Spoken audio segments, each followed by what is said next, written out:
Thank you Okay, all I believe. I enjoy your calls. Just really quick, Joel De La Hoya had to cancel with us, but we were lucky to get Victor Conte since we had brought him up a little early. Victor, you there? I'm here. Is this the party hotline? This is the party hotline, here, brother. How you been? It's been a while since we've it's been a while since I've been able to talk to you. How you been? I'm doing good, Dave. How are you? Doing good. I'm doing good. So I've been wanting to have you on, so that you can answer some questions for us. It's just, the scheduling has been really hectic here for us on Leaving the Ring. So I'm just glad that we've been able to catch you on the fly today. So I really, really appreciate you taking the time to talk to us here on Leaving the Ring. Glad to be here. So my first question is going to be, a lot of folks, let me ask you this, Rick. You're pretty much aware. I mean, I see you very active on Twitter, and you see some of the attacks that some folks come at you about the drug testing and, about your past. Let me ask you this. Do you think that VADA testing would have gone further if you would have been involved, if your name would have been brought up, or if you would have just been a silent guy that was bringing your fighters to that testing? Because there's a lot of misunderstanding that a lot of folks seem to believe that you're the head operator for VADA testing. I don't know where they got that idea. I think possibly an article that was written early on to the effect that it was a dream team that was going to establish an anti-doping program for boxing and MMA, and some things were stated that were not quite accurate. And I may have made some comments at that time about being excited to be one of the people that was consulted when VADA was first formed, and I knew that others like Don Catlin and Dick Pound and other very influential people in the world of anti-doping were also contributing their ideas and consulting initially with Dr. Margaret Goodman. And so I think that initial article that came out that had some minor inaccuracies in it led people to believe that my role was greater than it actually is. So that goes back to my question is that, with that already being said, with that article and people getting the misconception that you're the owner of VADA, do you think that because of your prior history, if your name had never been brought up, do you think that VADA testing would have been more successful and more let's say, media would have been accepting the VADA testing what it's not right now? Because, you threw it out there. We've said it numerous times is media doesn't seem to have a backbone. And then you said it on Twitter. They need to grow a pair of balls and step up. But you think that they're really kind of just hesitant because of your name being involved? I think it's an excuse that others use that are actually using performance-enhancing drugs to attack the credibility of VADA. I think the people that are making these statements are the ones that you need to look at and be suspicious of regarding the use of PEDs. So others, it's a double-edged sword here, but, some say it takes a thief to catch a thief.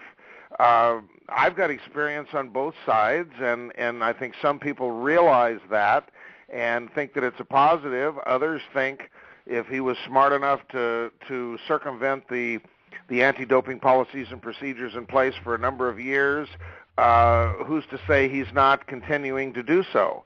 So I think it depends on what side of the argument that you're on. If you're a doper and you're a boxer or a trainer that is enabling, harboring, and promoting the use of PEDs, then you're going to attack VADA and their association, for lack of a better word, with me.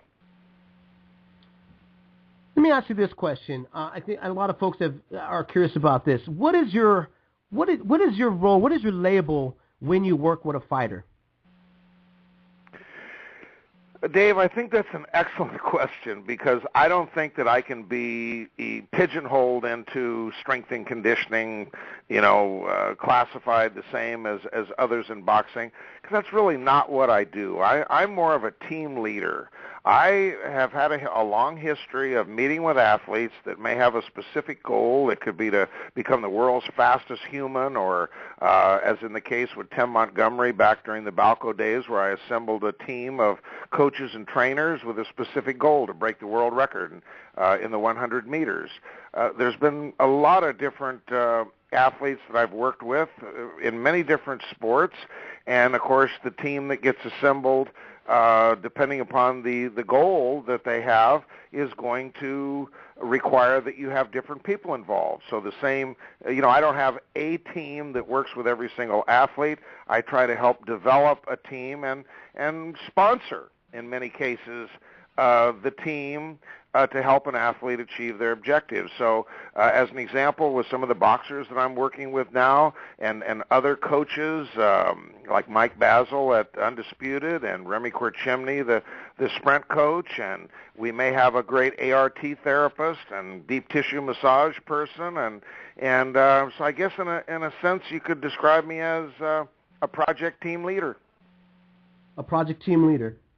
So out of that project team leader, you appoint, like you mentioned some names, so some folks could really kind of get the clear picture here, is you'll introduce your fighter to a strength conditioning coach, or maybe a particular coach that attacks a certain area of expertise, right? Yes, and I also, probably would fall more into the classification of providing an individualized nutrition and supplementation program based upon comprehensive blood testing. But then also it's really important that you have the appropriate training load to recovery interval ratio. So a lot of times when you put people together and there's overlap and you get guys competing, at the end of the day, I'm like the quarterback of a football team that decides who's going to train with who on what day and at what time. So ultimately, right. I take everybody's input, much like a quarterback of a football team, that the running back wants the ball on every play, the wide receiver wants it, and I'm the guy that's executing calling the plays and executing those plays. So I'm really, of course, I take everybody's input, but I make a lot of those final decisions, and oftentimes there are people that wish they had more playing time or more time with the athlete, because you do have overlap, and we bring a lot of people, and not everybody's included in every program with every fighter that I work with. So I'm a decision maker. But if you had to put the single link in it, I also have developed, methods and protocols, the high exertion hypoxic training that we're doing now. Am I there on a daily basis working with the boxers and putting them on the curve machine, which is a non-motorized treadmill, or having them hit the heavy bag, or do mitts and body shield work with the use of a hypoxicator? No, but I'm the guy that developed the protocols and the methods and the logs sheets that we use for the training. Recently, I helped to design and create an altitude dome that we have at Undisputed Boxing Gym. It's an 18-foot diameter plastic dome that's 12 foot tall, and we've got 4 hypoxicators and a sophisticated air filtration system there, and so I present the science and to the team, but I'm not the guy in there doing the mitts or helping these guys do the specific exercises. It's just I'm trying to introduce new cutting-edge technology and make it available to some of the best fighters in the world. So let me ask you, is it fair that these, let's say a strength conditioner comes in, do you staff them or do you subcontract them out? In short, everybody works for me. Okay, so they're your staff. Okay. So I'm the boss. Staff. That's You're the boss. in a nutshell. Okay. I'm the boss. Now, I'm pretty sure you can't talk about any type of contract that you make with your staff here, but I'm curious in...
we know your call. Just really quick, Joel De La Hoya had to cancel with us, but we were lucky to get Victor Conte since we had brought him up a little early. Victor, you there? I'm here. Is this the party hotline? This is the party hotline. We're here, brother. How you been? It's been a while since we've it's been a while since I've been able to talk to you. How you been? I'm doing good, Dave. How are you?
Just really quick, Joel De La Hoya had to cancel with us, but we were lucky to get Victor Conte since we had brought him up a little early. Victor, you there? I'm here. Is this the party hotline? This is the party hotline. We're here, brother. How you been? It's been a while since we've it's been a while since I've been able to talk to you. How you been? I'm doing good, Dave. How are you?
but we were lucky to visit Conte. We had a lot of support. Is that I'm here. Is this the party hotline? it's the party hotline, brother. How you been? It's been a while since we what? It's been about 5 minutes. How you been? I'm doing good today. How are you?